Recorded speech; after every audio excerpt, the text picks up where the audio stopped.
हम लोग के लिए मेन जो एक्ट है वो कौन है? Chit funds act 1982। आइए देखते हैं इसमें कौन कौन है। पहला, चिट एग्रीमेंट का मतलब वो डॉक्यूमेंट जो सब्सक्राइबर्स आपस में बनाते हैं। जैसे 6 बच्चों का नाम लिया था मैंने, वो 6 जो एग्रीमेंट करेंगे इस सारी कहानी को लेके, वो क्या कहलाएगा? Chit agreement.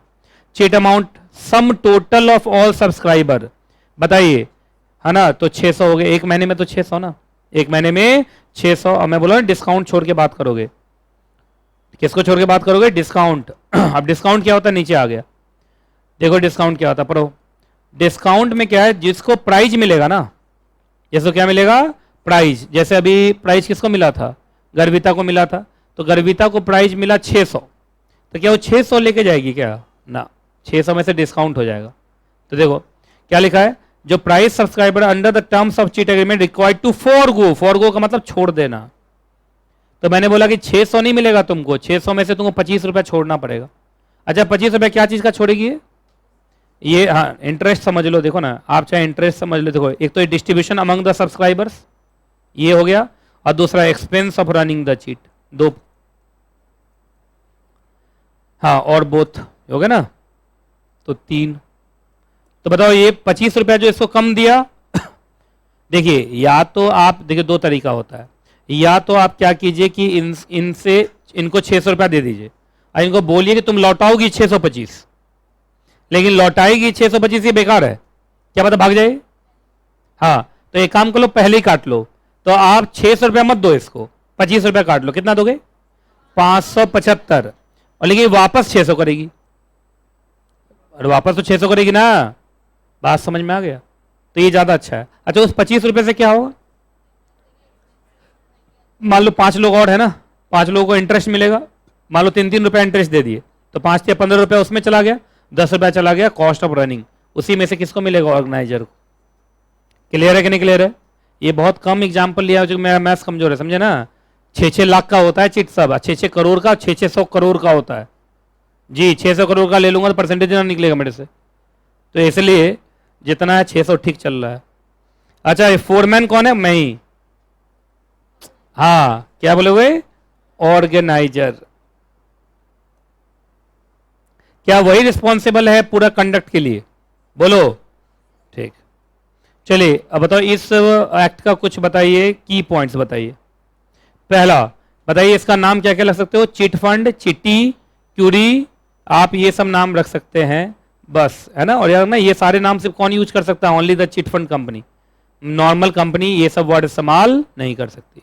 अगला, रजिस्टर्ड चिट फंड को बोला है बस एक ही काम करोगे चिट फंड वाला, अदर काम नहीं करोगे तुम, ठीक है। उसके बाद फॉरमैन को बोला है कि आप स्टार्ट कर सकते हैं, रन कर सकते हैं सेवरल चिट एक साथ, है ना। क्या एक ही चिट फंड कंपनी 4 स्कीम निकाल सकती है अलग अलग? एकदम निकाल सकती है, इसमें कौन सी दिक्कत वाली बात है। बस ये बात है कि जब भी कोई नया चिट्टी निकालना, चिट्टी का मतलब स्कीम, चिट्टी का मतलब स्कीम, कभी भी कोई नया चिट्टी निकालना तो स्टेट गवर्नमेंट से क्या ले लेना? अप्रूवल ले लेना, और कोई बात नहीं है। अगला, मैंने बोल ही दिया था आपको कि आप बिना prior permission of respective state government के आप कोई भी फंड चला नहीं सकते। तो इसका मतलब सेंट्रल में तो थोड़ा कमी है, ज्यादातर इसका कहां से गवर्नेंस हो रहा है? स्टेट्स। अगला, और सुनो, रजिस्ट्रार ऑफ चीट के पास आपको कितना पैसा जमा करना पड़ेगा? 100% ऑफ चीट वैल्यू। अच्छा, पूरा करना पड़ेगा या एक मंथ का? हाँ देखो यहाँ 600 रुपया, हाँ 600 रुपया आपको जमा करना पड़ेगा, और वो आपको वापस हो जाएगा जब आपका पूरा चिट साइकिल खत्म हो जाएगा। अपना चिट साइकिल कितने महीने का था? 6 महीने। ये एक तरीके का क्या हो गया बोलो? एक तरीके का ये सिक्योरिटी मनी ले लिया, गारंटी। हाँ, और याद रखिएगा जितने भी चिट फंड्स होंगे उसको अपने अकाउंट्स को ऑडिट कराना पड़ेगा, बाय क्वालिफाइड करा लीजिएगा, ठीक है।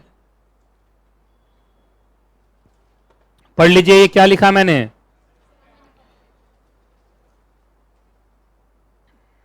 आइए अगला, types of chit funds. Chit funds के टाइप, आइए सबसे पहला ऑर्गेनाइज चिट फंड। जरा बताइए, तो जो मैंने अभी बोला वो यही था क्या? जरूर जो मैंने आप लोग का एग्जाम्पल बनाया, पढ़िए तो। और देखो लिखा है इन नॉर्दर्न इंडिया में ज्यादा चलता है, तो नॉर्दर्न इंडिया का मतलब यही ना, दिल्ली उल्ली, यहां पे ये वाला ज्यादा चलता है। पर तो इसमें क्या होता है? क्या स्मॉल पेपर चिट जिसमें हर मेंबर का नाम रहेगा उसको बॉक्स में डाल दिया जाता है। सारे मेंबर आते हैं, हर मंथली गैदरिंग के लिए, जो मैंने बताया था सब मैच कर रहा है। और सुनिए, जो पर्सन इंचार्ज है उस सब के सामने एक चिट निकालता है, और मालूम चला जिस मेंबर का नाम निकला, किसका नाम निकला, गर्विता का नाम निकला, तो देखो gets to take home the days collection. कितना कलेक्शन हुआ था, 600, तो ये लेके जाएगी। अब इसका चिट हटा दो, अब इसका नाम वापस आएगा नहीं। अब अगला 5 राउंड बचा हुआ ना, 5 मंथ का, अब किसी और को मौका मिलेगा। बात समझ में आएगी नहीं, पहले बताइए आप। तो इसका नाम फिर से अब आना नहीं चाहिए, ठीक है, इसका चिट ऐसे लेके खा के खत्म। अगला स्पेशल पर्पस फंड, ये ज्यादातर गिफ्ट फंड होते हैं। क्या होते हैं, गिफ्ट फंड होते हैं। इसमें बस क्या मिलता है, गिफ्ट मिलता है, और क्या मिलेगा। जैसे अभी एक एग्जांपल है क्रिसमस गिफ्ट फंड। अब भारत में क्रिसमस गिफ्ट फंड तो कम, दिवाली गिफ्ट फंड ज्यादा चलता होगा। हाँ वही लिखा है कि बहुत सारे लेडीज वेयर शॉप, जेंट्स वाले को तो कुछ पहनना ही नहीं है बेचारों को, है ना, और ज्वेलरी शॉप ये लोग चलाते हैं, है ना। और ये लोग क्या मतलब एकदम दिवाली के शाम में नहीं, दिवाली से 5-6 दिन पहले खत्म कर देगा, जिससे कि आप बाकी काम के लिए अवेलेबल रहें और आपको कुछ पैसे मिल जाएंगे या गिफ्ट मिल जाएगा और आपका काम बन जाएगा। तो इसमें आपको क्या मिलेगा, गिफ्ट, है ना, ठीक है। और ज्वेलरी वाला सब क्या देता है, ज्वेलरी। कभी तुम लोग ये ज्वेलरी वाले सब में कभी गए हो, स्कीम स्कीम चलाते हैं ये लोग, गए हो कभी उसमें? क्या होता है उसमें, क्या होता है, जैसे पैसा डालते रहे डालते रहे डालते रहे और नाम आ गया तो पैसा का भी मिलेगा और अलग से भी मिलेगा, ज्वेलरी मिलेगी, पैसा नहीं मिलेगा वापस। अच्छा, पैसा, हाँ डिस्काउंट देते हैं, ये होता है। अच्छा चलो, कहाँ दुकान है तुम्हारा? चलिए, ऑनलाइन चिट फंड नाम से लग रहा है ना आजकल। हाँ आजकल हर चीज में क्या हो गया, ई का मतलब ई चिट फंड। ई चिट फंड में क्या होगा, घर बैठे बैठे ऑनलाइन पैसा जमा भी करते रहो, ऑनलाइन लॉटरी निकलेगा, तुम्हारा नाम निकलेगा और तुमको अगर नाम निकल गया तो भाई तुमको पैसा मिलेगा या प्राइज वाइज जो भी है मिलेगा, है ना। अच्छा, registered chit fund, registered chit fund कौन होंगे, जो स्टेट गवर्नमेंट के साथ क्या है, रजिस्टर्ड है। भारत में देखिए 10,000 से ज्यादा चिट फंड रजिस्टर्ड हैं। तो बताइए, दिखाई उखाई नहीं देता है, लोग चोरी छिपे चलता रहता है।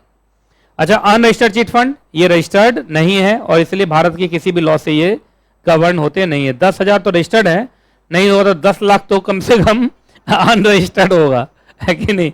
तो ये हाल है। अच्छा, चिट फंड का रजिस्ट्रेशन कराना है, आप लोग चिट फंड का बिजनेस खोलोगे ना बाद में, हालात देखे यही लग रहा है, चेहरा वरा देखे तो यही लग रहा है ना। अरे बुराई नहीं है भाई, ये भी इसका भी एक्ट है, इसमें क्या बुराई है ना। चलिए तो सुनिए, सबसे पहले आपको क्या बना लेना चाहिए, प्राइवेट लिमिटेड कंपनी बना लीजिए। ऑब्जेक्टिव में क्या डाल दीजिए, एमओए के ऑब्जेक्ट क्लॉज में क्या डाल दीजिए, चिट फंड बिजनेस करेंगे, बस एक ही काम करेंगे। अब अप्लाई कीजिए किसको बताओ, chit fund registrar of the state को, है ना। और उसके बाद वो जो भी है आपको वो क्या दे देगा, रजिस्ट्रेशन दे देगा और वहां से अपना काम चालू करो। अच्छा, कुछ आरबीआई ने इन लोग के ऊपर कुछ रेस्ट्रिक्शन लगाया, वो तो थोड़ा देखना पड़ेगा। ये हेडिंग पढ़ो ना, हेडिंग क्या है, हेडिंग क्या है, हेडिंग क्या है, हेडिंग क्या है, हेडिंग हेडिंग हेडिंग हेडिंग। चलो आ जाओ भाई, बताइए। चिट फंड, आरबीआई का कहना है कि सिर्फ रजिस्टर्ड कंपनी ही क्या कर पाएगी, चिट फंड बिजनेस कर पाएगी। जो फैमिली और पार्टनरशिप फर्म्स हैं उनको मना कर दिया, अगर आरबीआई के कहे अनुसार चलोगे तो। अगला, रजिस्ट्रार ऑफ चिट के साथ उनको क्या करना पड़ेगा, हर स्टेट में, मतलब जो भी स्टेट का रजिस्ट्रार है उसके साथ आपको रजिस्टर होना पड़ेगा। जो डिस्काउंट काट लेते हो मैक्सिमम 30% है, लेकिन कुछ दिन पहले इसको बढ़ा के कितना कर दिया, 40% कर दिया है। क्लियर है। तो उसके बाद आप याद रखना, जब भी कोई चिट स्टार्ट करो, चिट का मतलब स्कीम, तो आप आरबीआई को उसका पूरा डिटेल क्या करोगे, बताओगे, along with the particulars of subscribers. और 1 महीने का चिट अमाउंट आपको आरबीआई के साथ रखना पड़ेगा, तो कब तक, जब तक कि उसका साइकिल खत्म ना हो जाए। अच्छा, साइकिल खत्म हो जाएगा तो वो आपको रिफंड हो जाएगा, याद रहेगा। तो इसी के साथ ये हो गया खत्म।